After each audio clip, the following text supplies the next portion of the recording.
Sa ngayon po ay marami na talagang pasahero at historically naman po, 'pag ganitong okasyon, mga 7 to 10% po ang itinataas as compared from last year. Mhm. 'Pag po ganitong panahon, kailan po natin na sisimulan maramdaman yung pagdami po ng biyahero? Ngayon pa lamang po bang Biyernes or this week ay naramdaman na natin yan na unti-unti nang tumataas?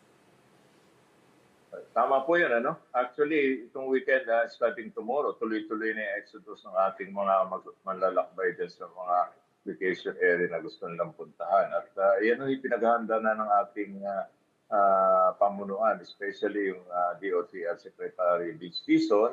Binigyan na ho kami ng mandate na talagang isaayos lahat yung 44 commercial airports nang maging ligtas, maasahan at maayos yung paglalakbay sa paliparan ng ating mga pasahero. Yung pong ating mga pasahero, ano po ang mas marami diyan, yung biyaheng lokal o international po? Mas marami po ang local, pero ang local po may mga local tourists at foreign tourists also.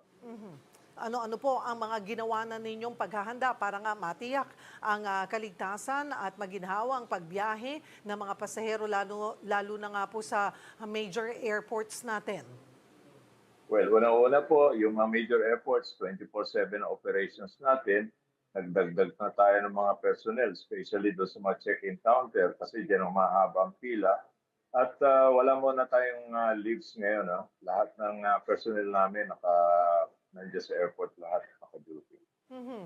Yung ventilation po, yung pwede pong maupuan ng mga biyahero, yun po ba? At saka yung ating mga banyo, kamusta po?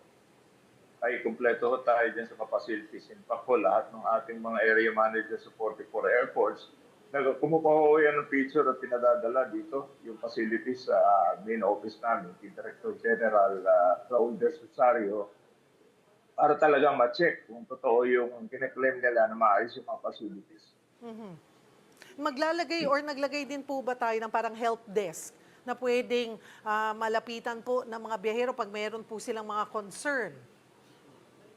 Naka-ready ho yun, yung malasakit help desk natin, yung ating mga tao dyan na magbabantay na at kung may kailangan itong ating mga pasahero, matutugunan yung kanilang pangangailangan at yung ating medical team, nandiyan na rin po at yung mga security personnel naka-standby na rin po kung sakaling may kailangan.